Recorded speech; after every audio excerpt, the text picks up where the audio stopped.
नमस्कार, एचएनएन पर आप अपना पसंदीदा कार्यक्रम फोक फंकार देख रहे हैं। आज फोक फंकार में हमारे साथ एक बड़ी शख्सियत उत्तराखंड की मौजूद हैं, जिनका नाम गणेश वीरान है और आप कई लोग उनको जानते हैं, अधिकतर लोग, लेकिन आज उनके साथ बहुत सारे ऐसे अनछुए पहलू हैं जिन पर बातचीत होगी। सबसे पहले मैं उनका स्वागत कर लेता हूं। प्रसिद्ध फिल्म निर्देशक भी हैं और बहुत 4 दशकों से गीतों को लिखने वाले गीतकार। बहुत बहुत स्वागत है गणेश वीरान जी आपका एचएनएन के फोक फंकार में। बहुत बहुत धन्यवाद। आज आपसे बहुत सारी बातचीत करेंगे। पहला सवाल मेरा ये रहेगा सर कि जिस तरीके से शुरुआत हुई, क्योंकि आप जो है 1985 के बाद से लिख रहे हैं और अनेक विधाओं में आपने लिखा है। वो जो शुरुआत थी गणेश वीरान जी की, उस वक्त कहाँ से एक जहन में आया कि नहीं इस क्षेत्र में लिखना है? किस तरीके की ये चीज़ें थी? जी, क्योंकि मैं बचपन से ही ना मुझे शौक़ था सुनने का, गीतों को सुनने का, अलग अलग किस्म के गीत सुनने का। बेसिक तौर पे जो रेडियो पे मैं सुनता था तो जो हकीकत के नज़दीक जो गीत होते थे जी, मैं उनको बहुत अच्छा पसंद करता था शुरू से ही। और शौक़ था तो अब माध्यम तो कुछ नहीं था हमारे पास उस टाइम पर। और जब कैसेटों का दौर आया तो कैसेटों के दौर पर मुझे लगता था कि अगर ये गाना ऐसा होता, ऐसा लिखा जाता, इस ढंग का होता तो ज़्यादा अच्छा होता और लोग पसंद करते। तो अब मैं सिर्फ सोच सकता था, लेकिन मेरे पास चारा नहीं था ऐसा कि मैं अपनी बात रख सकूं, अपने गीतों को रख सकूं। लिखता अच्छा मन करता था मेरे लिखने का। तो मेरी मुलाकात मेरे गुरुजी संगीत क्षेत्र के जगदीश बकरोला जी हैं, उनसे मेरी मुलाकात हुई और मैंने उनसे अपनी ये पीड़ा रखी कि जो आप लोग गाते हैं, ऊपर की लाइन पट होते हैं जैसे खैजाला बेरी, और अब बेरी से कोई तुक नहीं है इसका, दूसरे लाइन का कि कन किस्मत रहे वाली मेरी।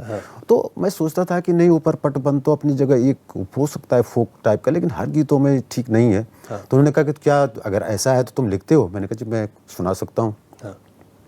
तो मैंने उनको कुछ लाइनें सुनाई और उन्होंने कहा तुम अच्छा लिखते हो, तुम एक काम करो कि तुम दिल्ली आओ मेरे पास। मैं दिल्ली गया, उसके बाद मेरे गाना रिकॉर्ड हुआ। रिकॉर्ड होकर के ऊपर वाले की कृपा से दर्शकों को प्यार मिला जी, और मेरे गाने चलने शुरू हो गए। बिल्कुल। और कई फिल्मों का निर्देशन आपने किया है और ख़ासतौर पर गीतकार से आपकी जो मूल चीज़ है वहाँ से शुरुआत हुई। आपने कहा किस तरीके से शुरुआत हुई, वो पहला जब पहला रिकॉर्ड हुआ वो पल आपके लिए कितना ये गर्व वाला भी था और आपको मौका मिला था, आपके जो चीज़ थी कि नहीं ये चीज़ मुझे करनी है, और वो कौन सा वो गीत था जब आप लोग उसको रिकॉर्ड करा? हाँ, मेरे जब शुरू में मेरे 2 गीत रिकॉर्ड हुए थे जी, तो क्योंकि नए गीतकार पे कोई रिस्क भी नहीं लेना चाहता था, तो ट्रायल समझ लीजिए। तो मेरे 2 गाने रिकॉर्ड हुए तो वो गाने बहुत चले और वो शुरू में मेरे को एक अच्छी पहचान मिल गई थी कि हाँ ये गीतकार इस्टेब्लिश हो गया है उत्तराखंड में। और शायद ही कोई मंच रहा होगा जिसमें वो गाने न चलते हों।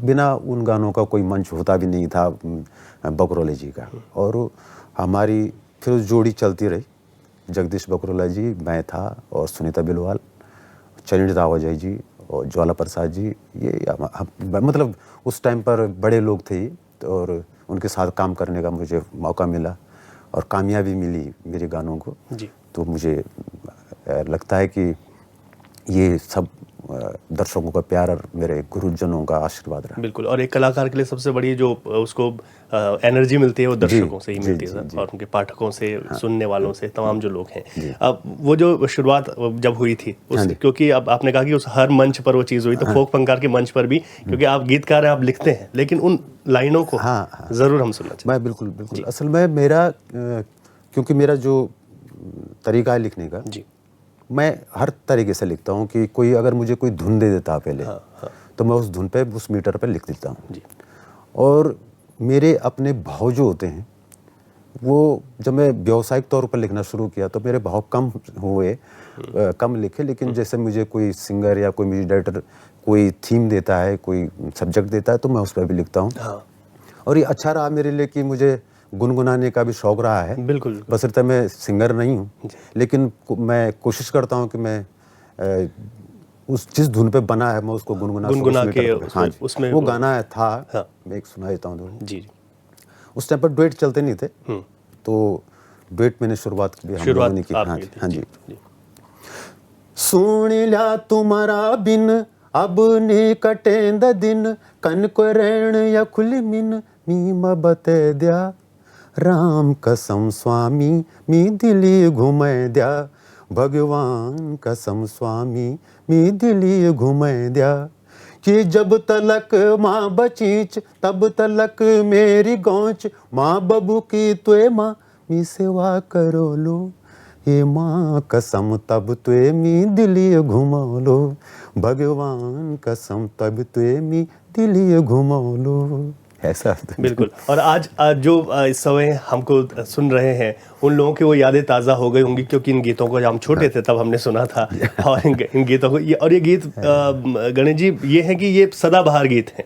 बिल्कुल। तब ये आज एक दौर आ गया है कि कुछ गीत आते हैं वो बहुत अट्रैक्ट करते हैं, हम सुनते हैं, लेकिन कुछ दिनों बाद उन गीतों को मन नहीं करता सुनने का। तो ये सदाबहार गीत उस वक्त के दौर में, और जो आप आज भी लिख रहे हैं वो भी आगे के लिए सदाबहार बन रहे हैं। जी, असल में क्या है, वो आज भी जो काम कर रहे हैं ऐसा नहीं है, आज भी कुछ गीत ऐसे हैं कि जो लोगों के जहन में रहते हैं, लेकिन जो अभी जो हम लोगों का दौर था या अब भी जो एक्चुअल काम करना चाहते हैं, ठीक बात, तो उनका क्या था, एक टीम वर्क होता था। एक टीम में एक किसी ने गीत लिखा, गीत लिखने के बाद किसी ने धुन बनाई, किसी ने, तीसरे ने म्यूजिक दिया, चौथे ने रिकॉर्ड किया। एक तो वो सारा एक टीम अपना अपना काम करती थी, वो गाना फिर मजबूती से बनता था, उसमें रियाज भी होता था जी। अब गायक कम गा रहा है, लिरिक्स भी कोई ध्यान नहीं देता, सिर्फ उसका रिदम पे ध्यान देते हैं, और बहुत शॉर्टकट हो गया टाइम, और अब मशीन गा रही है ज़्यादा। मैं समझता हूँ कि मशीनें गवा रही हैं, बाकी मेहनत तो होती नहीं है इतनी। तो जिस चीज़ में मेहनत कम होती है वो उसका मेरे ख्याल से उसकी ठहराव उसका होता नहीं है। लाइफ उसी की होती है जिस पे मेहनत की जाती है, और बशर्ते वो चले कम, लेकिन लोगों को याद रहता कि कोई चीज़ थी। बिल्कुल। और आप कई प्रतिभाओं के धनी हैं गणेश जी, क्योंकि हमने ये देखा कि आपने गीत लिखे, फिल्में लिखी, आप प्रसिद्ध आप जो है फिल्म निर्देशक हैं, आपने गज़लें भी लिख दी गढ़वाली में, और ये आपने बहुत पहले लिख दी, और आपने कहा कि कहाँ अब इनको कौन गाएगा, ठीक है अभी मैं लिख रहा हूँ, आप उसका अनवरत आपका जारी रहा उन गज़लों का सफ़र। और सबसे बड़ी बात यह है कि आपको गज़ल श्री सम्मान भी मिला है, जो अपने आप में हम पूरे उत्तराखंड के लिए गर्व की बात है। तो ये गज़लों के सफ़र में जी ऐसा है, मैंने बशर्ते मेरे पे थोड़ा मोहर तो ये लगी हुई है कि गणेश वीरान रोमांटिक ज़्यादा लिखता है, लेकिन क्योंकि उससे मेरी पहचान बनी है, और मेरे जो और तरह के और विधाओं के गीत थे तो कम ध्यान गया होगा लोगों का, बशर्ते गाने याद हैं, लेकिन ये कभी कभी उनको ये भ्रम हो जाता है कि शायद गणेश वीरान का नहीं होगा, किसी और का होगा। कि आपको ज़्यादा श्रृंगार रस पे ही उन्होंने पसंद किया। हाँ, लिखने का भी एक अलग तजुर्बा होता है उस गज़ल का, मतलब उसमें बहुत सी कुछ पाबंदी है, और उसमें कुछ नियम हैं, कायदे हैं कि गज़ल लिखने का। तो लिखा मैंने, लेकिन मुझे सिंगर की तलाश थी, तो मैंने ऐसे ही किसी दिन बस बैठते हैं हम लोग, तो बैठते तो आप कोई कुछ तो सुना, कुछ मैं सुनाऊं, तो सुनाते हैं कोई नई पुरानी चीज़ें। तो मैंने यार कोई ऐसा क्यों नहीं हो सकता, आप गज़ल लिखिए। मैंने कहा हाँ, बोले तो चलो, मैंने सुनाया, उन्होंने कहा इसको रिकॉर्ड करना है तो रिकॉर्ड कर देते हैं। रिकॉर्ड करने के बजाय मैंने कहा इसको पहले ट्रायल करो, तो ट्रायल एक गज़लों का, हिंदी गज़लों का प्रोग्राम था। अच्छा। तो पौड़ी में, जी, तो मैं पौड़ी से हूँ। जी बिल्कुल। तो वहाँ पर जितने भी थे सिंगर, सब भी मेरे जानने वाले थे। मैंने उनसे कहा यार कि एक बार ट्राई करो इस गज़ल को। तो अमित सागर अच्छा कलाकार है। जी। तो मैंने कहा यार अमित को भी शौक है गज़लों का। जी। वो पहले ही गाता था, हिंदी गाता था। तो मैंने कहा इसको गाओ। तो अच्छा, जब उसने एक अंतरा ही कस्ता गाई, और जो पब्लिक का जो रुझान मिला, जो एक रिस्पांस मिला, ये एक कोई कार्यक्रम चल रहा था उसमें, हिंदी का कोई था। अच्छा। और हिंदी में मैंने कहा इसको ट्राई करो इसको। अच्छा। तो उन्होंने ये समझ लीजिए कि यार कर लेते हैं, पैसा तो लग नहीं रहा है। जी। तो गा लेते हैं। और गाया तो पब्लिक का बहुत अच्छा रिस्पांस मिला। उसके बाद उसको रिकॉर्ड किया गया, और अब उसके बाद मुझे बहुत अच्छा लगता है कि उसके बाद बहुत से लोगों ने गज़लें लिखना शुरू किया, रिकॉर्ड भी किए, लोगों ने पसंद भी किया। और थोड़ा रिस्क ये था कि आजकल डीजे के टाइम पर जो चल रहा है, तो उस टाइम पर गज़ल को सुनना या स्लो गाने सुनना बड़ा मुश्किल था, लेकिन नहीं, लोगों ने, मुझे लगता है कि लोगों को चाहिए, कुछ शब्द चाहिए, कुछ धुन चाहिए, वो सब सुनते हैं लोग। बिल्कुल, आपने ठीक है। और गज़ल लिखना आसान नहीं, और आपने ये भी कहा कि किस तरीके से जो है उसको आपने सीखा, फिर लिखा, इंतज़ार किया, और फिर आपको मिल भी गया अमित सागर। जी, जी, उन्होंने, जी। आपने कहा कि नहीं ये ठीक है, हाँ, ये इसको। हाँ। अच्छा, गज़ल में सर अगर शुरुआत कुछ पंक्तियाँ अगर गज़ल की हो जाएँ, क्योंकि आपने बताया भी नए कलाकारों के लिए भी अच्छी बात है जी, कि जी, जी, कैसे जी। इसको लिखा तो जाता है। ये, हाँ, जो पहली गज़ल थी, तो मैं 2 लाइन सुनाता हूँ आपको। हाँ तो ढल की आँखों माँ, हाँ तो ढल की आँखों माँ, कोई ना कोई बात लुकी चला, हाँ तो अलझी लट ल्यूं माँ, हाँ तो अलझी लट ल्यूं माँ, कोई ना कोई रात बोटी चला। क्या बात है, बहुत ही खूबसूरत। और ये क्योंकि आप कलजी खाल ब्लॉक पौड़ी के रहने वाले जी, हैं, जी। वहीं देखिए आपने, ये भी अच्छी बात है कि वहीं उसी मंच पर, उसी अपनी भूमि पर, जी, वहाँ से जी। इसकी शुरुआत हो गई।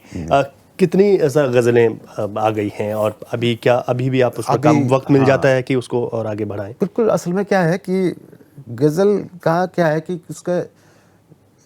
उसके लिमिटेड श्रोता है। जी जी। तो पब्लिक को अपने मन की बात कहना, अपने मन की बात लिखना, अपने मन की बात से गाना, वो मुझे लगता है कि हम लोग पब्लिक के लिए काम करते हैं, तो पब्लिक को सोच के ही करना पड़ता है कि लोग क्या चाह रहे क्या हैं। तो पसंद मैं लिखता हूँ, और अभी मेरे 1-2 गज़लें हैं और रिकॉर्ड भी हुई हैं। अच्छा। अ, जैसे जी। जब बुले की तुम सामने नहीं आंदा, जब बुले की तुम सामने नहीं आंदा, तुम यार सुपनों में भी कते नहीं आण जी, जब बुले की तुम सामने नहीं आंदा, तुम यार सुपनों में भी कते नहीं आण जी, जब बुले की। जब रेंदो मिया खुली कखी माँ, तो क्यों है जांदी चट वखी माँ, जब तू मेरी छाँव से भी दूर रांदी, जब तू मेरी छाँव से दूर रांदी, तो याद जांद न ढसकू लगाणु जी, जब बुले की। क्या बात, क्या आप, हम सुन ही रहे हैं तो सुन के ही, और क्योंकि मैंने तो सुना है जब अमित जी, सागर जी ने जी, गाई हैं, और ये अब आपने कहा कुछ और लोग भी गज़लें लिखना शुरू किया जी, है। ये बहुत अच्छी बात है।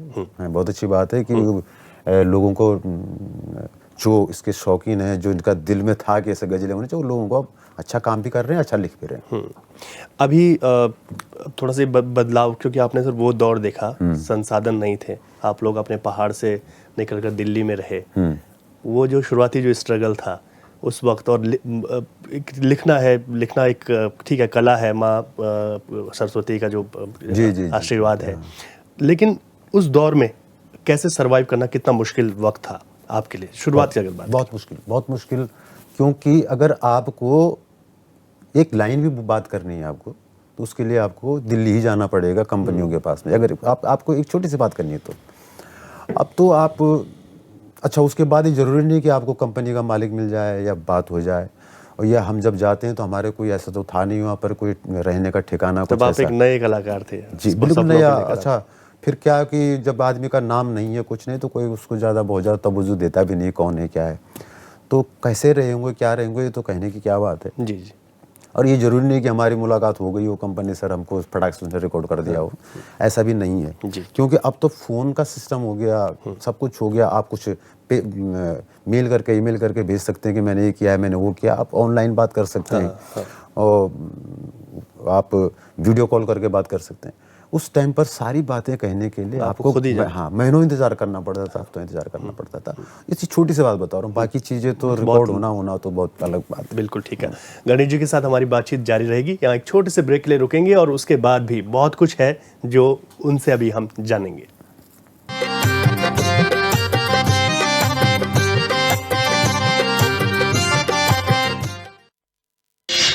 आपका पसंदीदा न्यूज चैनल HNN 24/7 अब टाटा प्ले के चैनल नंबर 1141 पर भी उपलब्ध है।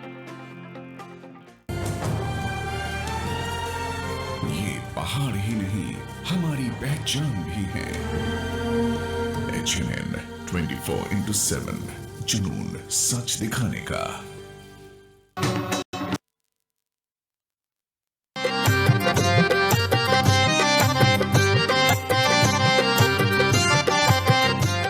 ब्रेक के बाद आपका स्वागत है। फोक फंकार देख रहे हैं आप और हमारे साथ गणेश वीरान जी हैं, प्रसिद्ध फिल्म निर्देशक हैं और गीतकार हैं। 4 दशकों से लिख रहे हैं, गज़ल लिख रहे हैं। बहुत सारी बातें हो गई, लेकिन बहुत कुछ है जिनको कि हम उनसे बातचीत करेंगे। गणेश जी, अब फिल्मों का निर्देशन ये कब से शुरू हुआ? क्योंकि बहुत सारी फिल्में, मेजर निराला, वो एक और थी निशंक जी के उपन्यास पे, इन दिन वाली का है ना, और भूलिए भूली में भी आपके डायलॉग है। ये फिल्मों का सफ़र जो शुरू हुआ, किस फिल्म का निर्देशन सबसे पहले आपको मौका मिला? मैंने, क्योंकि फिल्मों का शौक तो मुझे सिर्फ ये था कि मैं एक्टिंग में जाना चाह रहा था। अच्छा। लेकिन एक्टिंग में जाने के लिए सोर्सेस तो थे नहीं। लेकिन मैंने, अच्छा, दूसरा क्या था कि जो हमारी जो आर्थिक स्थिति थी वो ठीक, इतनी भी ठीक नहीं थी जी। कि हम किसी कुछ प्रोड्यूस कर सकें। लेकिन ये आपने एक एयर बुक में पढ़ा होगा इसको, तो उसमें एक रिकॉर्ड है मेरा कि सबसे पहले जो वीडियो एल्बम बना था वो मैंने बनाया था। उस टाइम पर सन 86 की बात होगी जी। तो अब वो दिल में था उस समय। जैसे अब जो म्यूजिक एल्बम आ रहे हैं 2000 से शुरू हुआ मेरे ख्याल से। जी। मैंने तब कर दिया था। बताइए, 1986 में आपने कर दिया था, शुरुआत की थी आपने जी। आप। और उसका ऐसा भी नहीं था कि उसके बाद मैं बता रहा हूँ आपको कि उसके बाद लोगों को क्रेज था कि बनाया क्या है क्या इसमें, तो उसको चित्रार समझ लिया एक तरीका है। हाँ। तो उसका भी हमने ये देहरादून टाउन हॉल पे भी हमने उसको चलाया था। अच्छा। प्रोजेक्टर से। अच्छा। उसकी टिकट उस समय 5 रुपए रखी हुई थी। तो तुमने चला था जो कीड़ा था कलाकारी का, एक्टिंग का, वो उसमें मैंने कुछ, क्योंकि मैंने प्रोड्यूस किया था उसको, तो आपने उसमें किया मैंने एक्टिंग। और फिर मुझे शौक रहा। फिर मैंने सोचा कि नहीं, या कैमरे के पीछे मैं अगर काम करूं तो वो ज़्यादा टिकाऊ है। अच्छा। और शौक भी था जी। उसके बाद मैं बतौर असिस्टेंट मैं बम्बा में भी रहा और काफ़ी सालों तक मैं असिस्टेंट रहा। फिर मैं नेपाल में भी गया। नेपाल में मैंने नेपाली फिल्में बतौर असिस्टेंट किया मैंने वहाँ पर। उसके बाद मैं वापस जब आया तो थोड़ा गानों में भी नाम हो गया था, वो तो ठीक, स्थिति ठीक थी जी। फिर मैंने एक फिल्म का लिखी। उस समय मैं एक चीज़ बताऊँ आपको कि उस समय गाने जो है ना उत्तराखंड के बिल्कुल डेड हो गए थे। मतलब एक दौरा ऐसा आया था उस टाइम पर कि ये 90-95 की बात होगी, 95 की 96 की बात होगी, कि वो पंजाबी गाने ये जो शादी विवाह में ये चलते थे। हाँ। और गढ़वाली, कुमाऊनी, ये सब डेड, बिल्कुल डेड। लोग पता नहीं क्या कारण था, क्यों नहीं सुनना चाह रहे। अच्छा। तो उस टाइम पर मैंने एक फिल्म लिखना शुरू किया प्यारी चुमा के नाम से। जी। और प्यारी चुमा का जब रिकॉर्ड हुआ, गाने रिकॉर्ड हुए, तो उसका मैंने डायरेक्शन किया था। तो जब उसके गाने रिकॉर्ड हुए तो गाने उसके आज भी इतने सुपरहिट हुए। जी। क्योंकि उस टाइम पर मैंने जब रिकॉर्डिंग की तो उस टाइम पर एक नया सिस्टम आया था डिजिटल का। हाँ। उसमें एक ट्रैक, 4 ट्रैक, 16 ट्रैक की होती रिकॉर्डिंग होती थी, मल्टी ट्रैक। तो उस टाइम पर जब मैंने उसमें बहुत बड़े लेवल पर रिकॉर्डिंग की थी जी, और उसके गाने बड़े हिट हुए। बिल्कुल। और आज भी उसके गाने हिट हैं। जैसे वो बिल्कुल, वो मैं यही बस आपसे पूछने वाला था कि वो जरूर हमारे दर्शकों के लिए शेयर कीजिएगा। वो गाना था, वो आज भी लोगों के जहन में। तेरो बकीबा तेरो कमायूचा हो, तेरो बकीबा तेरो कमायूचा, ते मसैरू गढ़वाल समयूचा, तेरो बकीबा तेरो कमायूचा। तो ये जैसे उसमें एक गाना और था, सोनी से दमिन ठकुरो आयूं तुम्हारा गाँव, छम घुंगुर खुट्यो माछन छुमा मेरु नो, हाँ छुमा मेरु नो। फिर वो दूसरा था एक डिबली बकम बम, गाने सारे सुपर थे। तो मेरे को कोई भी सब्जेक्ट, कोई भी डिपार्टमेंट मिलता है तो मैं उसको कर लेता हूँ। तो जैसे अभी भूली भूली में था जी, तो उसमें मेरे को उन्होंने कहा आप स्क्रिप्ट कर लीजिए, वो डायलॉग कर लीजिए। मैंने कहा कर दूँ, कोई दिक्कत नहीं। तो उसके डायलॉग भी लोगों को पसंद आए, बहुत पसंद है। हाँ जी। तो अभी जैसे सुबेरो गाम थी, हाँ, तो उर्मी नेगी प्रोड्यूसर थी उसकी जी, तो उसमें मैं आर्ट डायरेक्टर था। तो मेरे लिए अलग अलग चुनौतियाँ आती रहती है कि मैं किस फिल्म में क्या करूँ, क्या जिम्मेदारी मिलेगी मुझे। लेकिन जब मैं जब डायरेक्शन करता हूँ जी, फिर मैं किसी भी डिपार्टमेंट को छेड़ता नहीं। फिर मैं अब बशर्ते मैं गीतकारों में गीत नहीं लिखता हूँ, उसके बाद में किसी को सौंप देता हूँ। अब मेरी फिल्म थे मेजर निराला, तो मैंने आदरणीय नरेंद्र सिंह नेगी जी से करवाया। मेरे से बोला मेरे स्टाफ ने कि यार आप गीत लिखते हैं, म्यूजिक भी करते हो, धुन भी बनाते हो, तो आप क्यों ऐसा। लेकिन आपका कि फोकस मेरा डायरेक्शन में है। और फिर जब डिपार्टमेंट बंट जाते हैं फिर हर आदमी अपनी जिम्मेदारी से करता है और उसका काम निखरता है। मैंने भी बोला ना कुछ देर पहले कि वन मैन शो हो गया। आज की गीत भी मैं लिखता हूँ, गाऊंगे भी मैं, कंपनी भी मेरी, सब कुछ, वीडियो भी मैं करूँगा। तो मेरे ख्याल से कुछ टाइम पर देखता भी वो खुद ही होगा ना, फिर तो ऐसा है। ऐसा बिल्कुल ठीक बात कही आपने कि जब एक टीम वर्क काम करती है तो चीज उतनी मजबूत बिल्कुल 100% निकल कर आएगी। और ये अभी आप बोलेंगे मैं आपके चैनल पे बैठा हूँ जी, आप मेरे से फिल्म की या गीतों के बारे में, मेरे बारे में जानकारी ले रहे हैं, तो आप देखो तो कितना बड़ा सेटअप आप लोगों का। आप कैमरा कर रहे हैं, आप लाइट देख रहे हैं, आप कोई एडिटिंग पे बैठे हैं, कोई तो ये जो आपका इंटरव्यू हो ये निकल के आएगा आपका, आप जो चाह रहे हैं वो निकल के आएगा। अब आप ही भी बोलेंगे कि आप खड़े यहाँ बोलिए, मैं कैमरे के पीछे मैं कैमरा बटन दबाता हूँ, शायद। तो ऐसा मैं समझता हूँ हर चीज़ के लिए एक डिपार्टमेंट। ये बहुत अच्छे जो आज के युवा लोग हैं जो इसमें आ रहे हैं, बहुत अच्छे हैं। उत्तराखंड के बहुत अच्छे कलाकार आ रहे हैं, बहुत अच्छे गीतकार भी हैं, गायक भी हैं। उनके लिए भी अच्छा है कि आप लोग अगर ऐसा करेंगे तो मजबूत चीज़ बिल्कुल होना चाहिए। अब मैं वही तो कह रहा हूँ। मैं अभी मैं नाम नहीं लूँगा किसी का। जी, अभी इतने मिलियन, इतना क्या अभी वो हंगामा, वो गाना इतना चला, इतना वो चला, इतने लाख, इतना हो गया, ठीक है। अब किधर है? अब मतलब 2 महीने बाद आप कहीं दिखते नहीं। बिल्कुल। तो आपका गाना नहीं, अब दोबारा नहीं कोई प्लेटफॉर्म पर है, सुन रहा है या वो वाला नहीं सुन रहे हैं, तो आपको फिर जानेंगे भी नहीं, तो आपको भी भूल जाएंगे। तो मैं कहता हूँ कि आप टीम के साथ चलिए, टीम बना के चलिए, और लंबा सफ़र है। अभी कोई ऐसा तो है नहीं कि 4 साल चलना, 5 साल चलना उसे कहते हैं जो 40-45 साल निकाल दिए हों, अनवरत चलती रहे। तो अब आपको शॉर्टकट रास्ता अपनाना है कि मुझे आज रात रिकॉर्ड करना, सुबह हिट होना है, तो ये तो जैसा हिट होता है वैसे डाउन हो जाता है फिर वैसा। बिल्कुल, आपने ठीक है। मैं अपने दर्शकों को एक चीज़ और बताऊं कि गढ़वाली में तो कई प्रसिद्ध फिल्में की हैं जिनका जिक्र हो रहा है। इसके अलावा आपने नेपाल में भी फिल्म निर्देशन में आप रहे हैं, और अब आप जो है भोजपुरी सिनेमा पर भी काम। जी, हाँ, वो भी इत्तेफाक है कि मैं जब फिल्में कर रहा था तो ज़्यादातर हमारे टेक्नीशियन बाहर से ही होते हैं, कोई महाराष्ट्र से होते हैं, कोई बिहार से होते हैं टेक्नीशियन। तो मैं फिल्म कर रहा था तो मेरे फिल्म में कुछ टेक्नीशियन थे जो बिहार से बिलोंग करते थे, बम्बई में सेटल है। तो उन्होंने बॉलीवुड भी देखा है, मुझे भी देखा है। तो बॉलीवुड में थोड़ा क्या है ना कि जो डायरेक्टर उसका स्टारडम होता है, थोड़ा दिखावा, कुछ रॉ, कुछ ऐसा कुछ। मेरा बहुत इजीली रहता है मामला कि मैं डायरेक्शन मेरा पर्दे पे दिखेगा जी। मैं ये ग्राउंड पे बैठ कर के आलतू फालतू नहीं करता बातें, वो शोबाजी भी नहीं करता जी।